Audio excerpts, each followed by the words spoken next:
U.S. Treasury Secretary Scott Bessent has said he expects India to strike the first bilateral trade deal to avoid President Donald Trump's reciprocal tariffs, the New York Post reported. India faces a 26% reciprocal tariff on exports to the U.S., which is currently on a 90-day pause till July 8th. The country is presently subject to a 10% U.S. tariff under the existing policy, among other nations. Bessent told a roundtable of reporters on April 23rd that trade talks with India are very close to reaching a successful conclusion because the world's most populous nation doesn't have so many high tariffs. India also has fewer non-tariff trade barriers, obviously no currency manipulation, very little government subsidies, so that reaching a deal with the Indians is much easier, Bessent said at the D.C. event on the sidelines of the annual World Bank and International Monetary Fund meetings.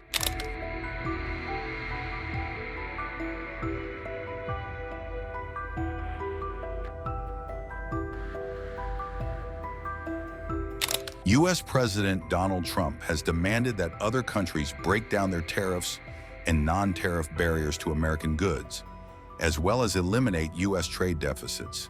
We had a very successful bilateral meeting with the Republic of South Korea today. We may be moving faster than I thought, and we will be talking technical terms as early as next week as we reach an agreement on understanding as soon as next week. So South Koreans came early, they came with their A game, and we will see if they follow through on that. U.S. Vice President J.D. Vance on April 22nd in Jaipur urged India to drop non-tariff barriers, give greater access to its markets, and buy more American energy and military hardware. He laid out a broader roadmap of deeper ties between the two nations for a prosperous and peaceful 21st century. And so today I come here with a simple message. Our administration seeks trade partners on the basis of fairness and of shared national interests. We want to build relationships with our foreign partners who respect their workers, who don't suppress their wages to boost exports, but respect the value of their labor. We want partners that are committed to working with America to build things, not just allowing themselves to become a conduit for transshipping others' goods. And finally, we want to partner with people and countries who recognize the historic nature of the moment we're in, of the need to come together and build something truly new, a system of global trade that is balanced, one that is open, and one that is stable and fair. Now, I want to be clear, America's partners need not look exactly like America, nor must our governments do everything exactly the same way. But we should have some common goals, and I believe here in India we do, in both economics and in national security. And that's why we're so excited. That's why I'm so excited to be here today. In India, America has a friend, and we seek to strengthen the warm bonds our great nations already share. Now, critics have attacked my president, President Trump, for starting a trade war in an effort to bring back the jobs of the past, but nothing could be further from the truth. He seeks to rebalance global trade so that America, with friends like India, can build a future worth having for all of our people together. And when President Trump and Prime Minister Modi announced in February that our countries aim to more than double our bilateral trade to $500 billion by the end of the decade, I know that both of them meant it. And I'm encouraged by everything our nations are doing to get us there. As many of you are aware, both of our governments are hard at work on a trade agreement built on shared priorities, like creating new jobs, building durable supply chains, and achieving prosperity for our workers. In our meeting yesterday, Prime Minister Modi and I made very good progress on all of those points. And we were especially excited to formally announce that America and India have officially finalized the terms of reference for the trade negotiation. I think this is a vital step. Thank you.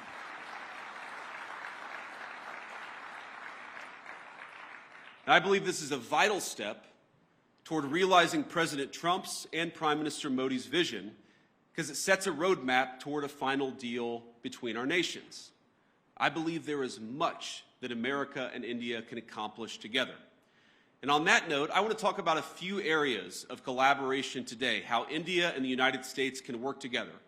First, perhaps most importantly, to protect our nations. Second, to build great things. And finally, to innovate the cutting-edge technologies both our countries will need in the years to come. Now, in defense, our countries already enjoy a close relationship, one of the closest relationships in the world. America does more military exercises with India than we do with any other nation on earth. The U.S.-India Compact that President Trump and Prime Minister Modi announced in February will lay the foundation for even closer collaboration between our countries. From javelins to Stryker combat vehicles, our nations will co-produce many of the munitions and equipment that we'll need to deter foreign aggressors. Not because we seek war, but because we seek peace, and we believe the best path to peace is through mutual strength.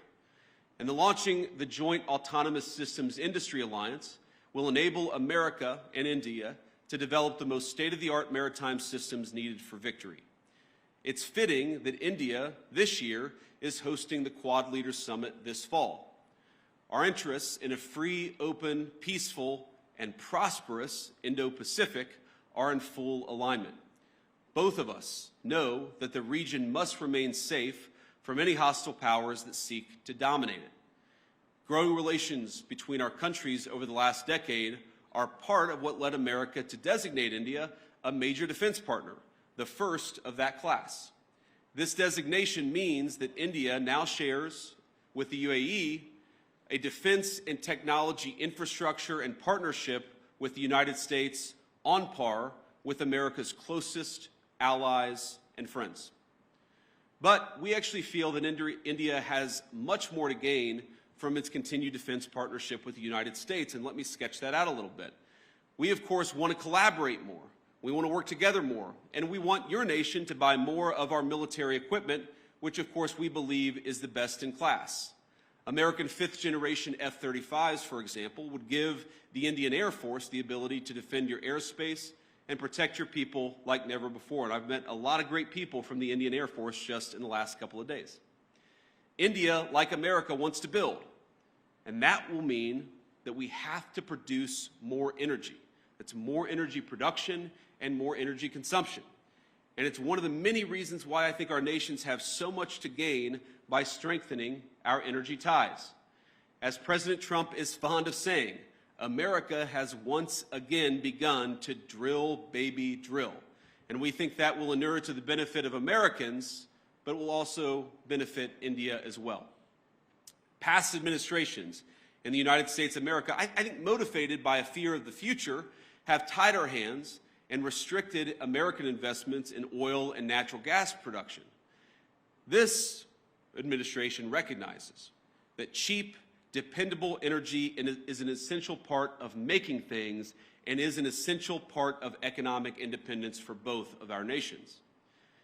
Of course, America is blessed with vast natural resources and an unusual capacity to generate energy, so much that we want to be able to sell it to our friends like India. We believe your nation will benefit from American energy exports and expanding those exports. You'll be able to build more, make more, and grow more, but at much lower energy costs.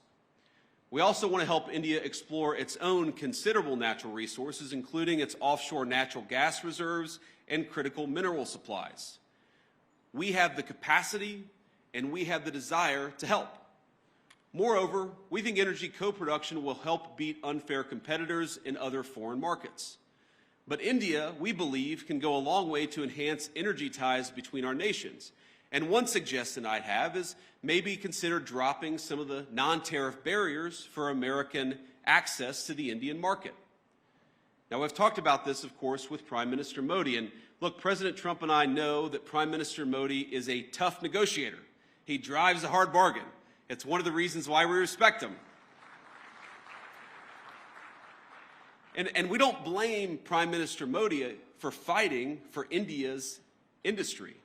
But we do blame American leaders of the past for failing to do the same for our workers. And we believe that we can fix that to the mutual benefit of both the United States and India. Let me give an example. American ethanol, we believe made from the finest corn in the world, can play a tremendous role in enhancing our partnership. And I know our farmers would be delighted to support India's energy security ambitions. We welcome the Modi government's budget announcement to amend India's civil nuclear liability laws, which currently prevent U.S. producers from exporting small modular reactors and building larger U.S.-designed reactors in India. There's much that we can create, much that we can do together.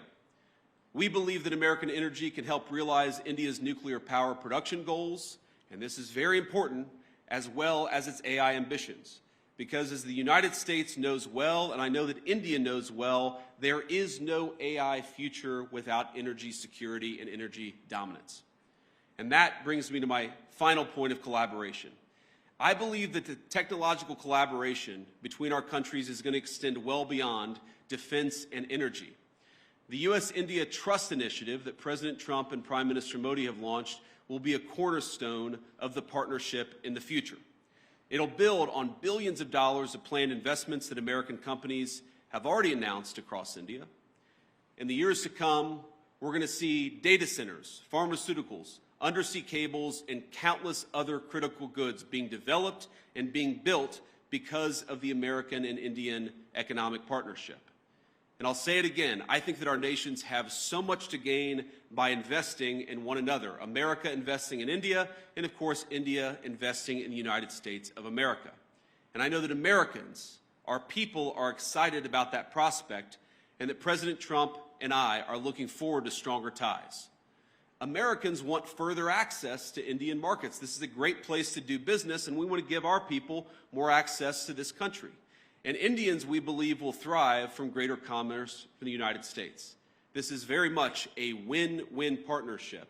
It certainly will be far into the future. And as I know this audience knows better than most, neither Americans nor Indians are alone in looking to scale up their manufacturing capacity. The competition extends well beyond cheap consumer goods and into munitions, energy, infrastructure, and all sorts of other cutting-edge technologies.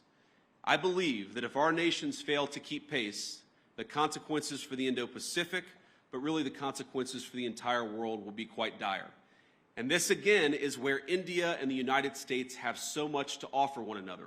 We've got great hardware, the leading artificial intelligence hardware in the world. You have one of the most exciting startup technology infrastructures anywhere in the world. There's a lot to be gained by working together. And this is why President Trump and I both welcome India's leadership in a number of diplomatic organizations, but of course in the Quad.